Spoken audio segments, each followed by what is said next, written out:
国际举联调整级别的做法，直接影响了举重各项目的形式。新级别实行后，中国运动员大多选择了增重。这对本来体重较小的亚洲运动员来说，争夺金牌的机会和竞争更加残酷。以往，中国举重在小级别上具有人员和实力的双重优势，这一次却感受到了来自泰国和印尼队的强力冲击。中国队在男子61公斤级、女子49公斤级和55公斤级都派出了双保险。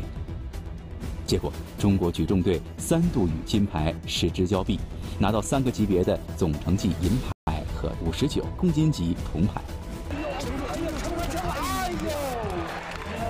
太遗憾了，应该说非常遗憾。就是说自己太想要了，就是太想表现自己了，然后反而把过程给没有做好，然后就这样子失败了。但是我觉得这样子也不是一件坏事。这无形中也给我们更多的挑战了，也不要去小看什么老将啊这些，其实越老他就是所以说姜还是老的辣。这我们年轻的这我跟李发斌2个，其实真的还要多突破自己，就这个冬训真的要练得更扎实。从48到49这个级别是提高了1公斤，48的时候国际上200左右，203左右，但现在突然一下到209了，就这么高，所以自己觉得还是蛮有紧迫感的嘛。那可能对于我们这个级别来说，毕竟国际上有对手，我们国内也形成一个良性竞争的话，其实可能会更好的去加快脚步去追赶这个前面的这个国外的对手，这样子。世锦赛上，中国女子举重队10名选手在7个项目上收获了11金、12银、5铜，位列奖牌榜第1。尤其是里约奥运会冠军邓薇，从2009年至今，参加了4次世锦赛和1届奥运会，她从未让冠军旁落。世锦赛升级64公斤级后，状态不算太好的邓薇还是轻松地创下抓举、挺举和总成绩的3项世界纪录，让对手望尘莫及。东京奥运会，邓薇依然会是中国女子举重队争夺金牌的最佳人选。这次比赛看你还是具有统治力哈，但像你所说，成绩比里约的总成绩少了10公斤，这10公斤怎么解读它？就是对于自己对于那个技术的感觉嘛，会有一定的起伏，所以就刚好在这个阶段，技术感觉不是那么好，所以就整个训练不是很系统。是有困惑吗？是有瓶颈吗？还是？有好几次了都是这样，但是后面就是慢慢就又能找回那种感觉，就只是说这一段时间，就是突然间就是不知道怎么做动作了，就没感觉了那种。可能需要一个凶恶的对手，是不是？可能你真是觉得反正冠军是我的，你心里其实挺有谱的，是吧？我练成什么样，其实只要保持在一定水准，你还是缺乏一个凶恶的对手。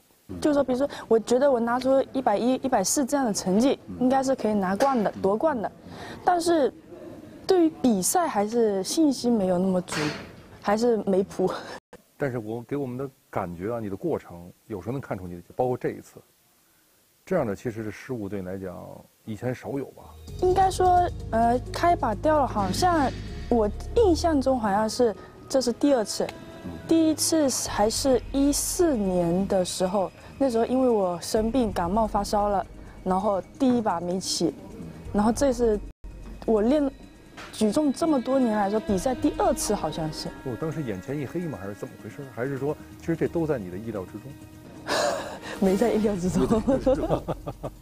也是因为技术感觉嘛不是很好，然后一上去就有点着急了，自己没有准备好就做了，然后一带杠就一起来就懵掉了。哦，懵掉了。哦，其实是不是也跟过往的1年其实没有什么太多重要比赛也有关系？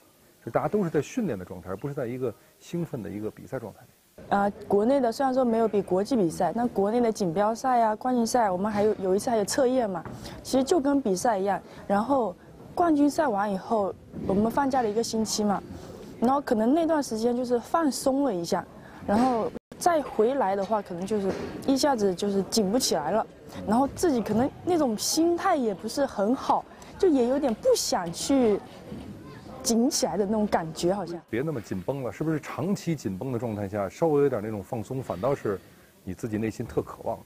因为世锦赛也在后面，所以就是又想放松又想紧绷的那种感觉，就是在那之间徘徊，所以就是思想上也有一定。你还是需要个凶恶的对手，你只要想想那对手说他在后面追着我呢，你就不敢有一丝一毫的这个懈怠。其实说对手，其实说这次那个朝鲜那个嘛，他在那个亚运会上发挥的也是很不错的，所以其实在去之前我也是一直把他当对手的，然后。